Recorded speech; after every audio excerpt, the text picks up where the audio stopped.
दोस्तों नमस्कार। फिर एक बार शिक्षकों को, शिक्षा विभाग को और आम आदमी को के पाठक की याद आ रही है। और के पाठक की याद क्यों आ रही है, ये महत्वपूर्ण है। देखिए, आज 1 अक्टूबर है, मतलब 30 सितंबर की समय सीमा समाप्त हो गई। यह समय सीमा था कि शिक्षकों के तबादले की जो नीति है उसको सार्वजनिक कर दिया जाएगा, मतलब उसकी घोषणा हो जाएगी, वो फाइनल हो जाएगा कि शिक्षकों का ट्रांसफ़र के लिए कौन से नियम बनाए गए हैं। लेकिन ऐसा हुआ नहीं। बड़ी दावे के साथ एस सिद्धार्थ ने यह कहा था कि सितंबर में ये पूरा हो जाएगा और अक्टूबर में हम पोस्टिंग का काम शुरू कर देंगे, लेकिन ऐसा हुआ नहीं। अब चारों तरफ यही मामला है कि आखिर ये नीति निर्धारण हो क्यों नहीं पा रहा है। तो देखिए, ये सबसे बड़ी बात यह है कि जो ये नीति निर्धारण करना है, तो सबसे पहले इस बात पर ख्याल कीजिए कि कौन लोग हैं। मंत्री हैं सुनील कुमार, एसीएस हैं एस सिद्धार्थ, और ऊपर बैठे हुए हैं मुख्यमंत्री। मुख्यमंत्री शिक्षकों के का जो मामला है उसमें सीधे इन्वॉल्व होना नहीं चाहते हैं। वो केवल ताज पहनने की स्थिति को बनाए रखना चाहते हैं। जैसे उन्होंने कहा था कि 15 अगस्त को हम ऐलान कर देंगे गांधी मैदान से कि सारे लोग विशिष्ट शिक्षक हो गए, ऐसी चर्चाएं चल रही थी। लेकिन ऐसा हुआ नहीं। कारण वही था कि ट्रांसफ़र पोस्टिंग का जो नीति है वो निर्धारित नहीं हो सका। हालांकि इसके लिए 4 सदस्यीय कमेटी बनाई गई। कमेटी ने कई बार बैठकें की। बताया गया कि उसके लिए जो एक फार्मूला है वो भी तैयार कर लिया गया, उसका ड्राफ्ट तैयार हो गया, और अब ये बताया जा रहा है कि वो सारी चीज़ें मुख्यमंत्री के पास भेज दी गई हैं उनकी सहमति के लिए, उनके स्वीकारोक्ति के लिए। लेकिन फिर भी कुछ हो नहीं रहा है, और उसके पीछे जो कारण है वो आप समझिए। देखिए, शिक्षकों का तबादला इतनी बड़ी संख्या में है कि उसको करना एक जुनून जैसा काम है। और जिस अंदाज में मंत्री महोदय काम करते हैं, जिस अंदाज में एस सिद्धार्थ काम करते हैं, उसमें ये बड़ा मुश्किल नज़र आता है।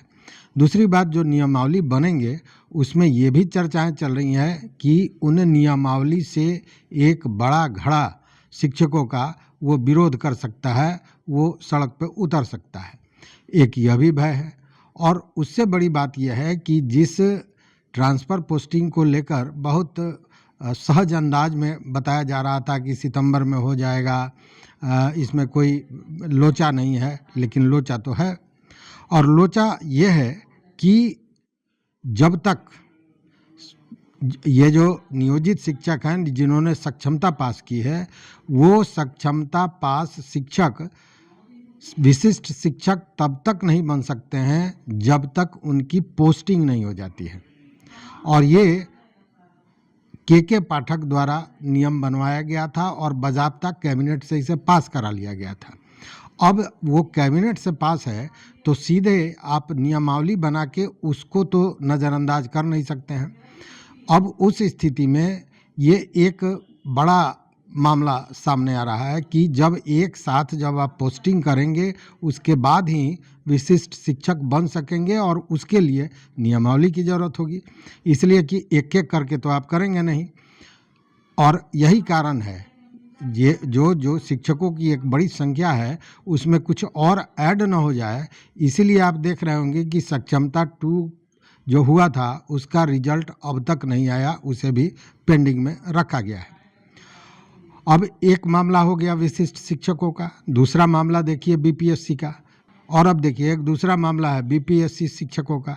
बीपीएससी शिक्षकों को रैंडमली उनकी पोस्टिंग कर दी गई, घर से बहुत बहुत दूर, चाहे महिला हो, चाहे विकलांग हो, चाहे दिव्यांग हो, सब का की जो पोस्टिंग हुई रैंडमली हुई, और लगभग सारे लोग अपने घर से बहुत दूर भेज दिए गए। अब छुट्टी का मामला देखिए कि छुट्टी जो पहले 60 दिन हुआ करता था वो सिमट के 19 दिन पर आ गया। अभी दशहरा है, दशहरा में 10 दिनों का छुट्टी हुआ करता था, अब वो सिमट कर 3 दिन में आ गया। अब जो 400-500 किलोमीटर दूर है वो स्कूल करेगा, स्कूल के बाद नेक्स्ट डे अपने घर जाएगा। तो जब 3 दिन में 1 दिन की छुट्टी उसको घर जाने में बीत जाएगी। उस स्थिति में वो छुट्टी क्या मनाएगा और क्या, मतलब वही जो कहते हैं नहाएगा क्या और निचोड़ेगा क्या, जिसके पास एक ही धोती हो। तो ये सारे चीज़ें हैं जो कहीं ना कहीं आक्रोश का कारण धीरे धीरे बनती जा रही हैं। और उसमें इस आक्रोश में जब तबादले का नीति सामने आएगा और वो शिक्षकों को के गले नहीं उतरेगी, तब जो विस्फोटक स्थिति होगी उसको कहीं ना कहीं सरकार भी समझ रही है, शिक्षा विभाग भी समझ रहा है और मुख्यमंत्री भी समझ रहे हैं। और इसीलिए शायद इन चीज़ों को कहीं ना कहीं उसको कहें कि ठंडे बस्ते में डाल दिया गया है। और ये कहा जा रहा है कि ड्राफ्ट तो मुख्यमंत्री के यहाँ चला गया, अब मुख्यमंत्री उसको देखेंगे, समझेंगे, उसके बाद बातें आएंगी। लेकिन मुख्यमंत्री इस पर क्या करेंगे ये इसी से अंदाज़ा लगाया जा सकता है। जैसे भूमि सर्वे को देख लीजिए, भूमि सर्वे में कितनी तेज़ी दिखाई गई, कितना कड़ा रुख अख्तियार किया गया, और जब लोगों का आक्रोश सामने फूट कर आया तो फिर उस पर पहले 3 महीना हुआ कि इसको डेट बढ़ा दिया जाए, फिर कल ही मंत्री महोदय ने कहा कि 3 महीना और बढ़ाया जा सकता है। मतलब कि इससे सरकार बच रही है और उसका सबसे बड़ा कारण है चुनाव सामने है। अब इसको खींच के आगे ले जाया जाएगा, इसी बीच में अन्य कई काम होंगे, फिर इसी बीच में गणना का काम भी सुनने में आता है कि होने वाला है, तो शिक्षक उधर लगा दिए जाएंगे, उसके बाद में आदर्श चुनाव संहिता लग जाएगा। इस तरह इसको कहीं ना कहीं खींचने की कवायद चल रही है। और जो के पाठक ने नियमावली बना दिया था कि जब तक पोस्टिंग नहीं होती है तब तक विशिष्ट शिक्षक नहीं माने जाएंगे, उस स्थिति में ये जो सक्षमता पास शिक्षक हैं वो इंतज़ार कर रहे हैं कि कैसे उनकी पोस्टिंग हो और कैसे उन्हें विशेष शिक्षक का सम्मान मिले।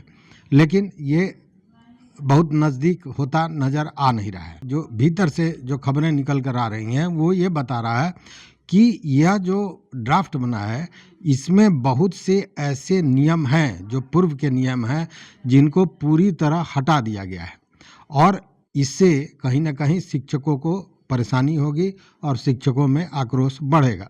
अब देखिए कि विशिष्ट शिक्षकों के लिए 3 जिलों का ऑप्शन मांगा गया था और ये ऑप्शन बीपीएससी ने दिया था। अब उस ऑप्शन को सीधे शिक्षा विभाग उड़ा दे, हटा दे, ऐसा भी नहीं हो सकता है, क्योंकि बीपीएससी द्वारा वो दिया गया है और बजाबते उसको मंजूरी मिली हुई है।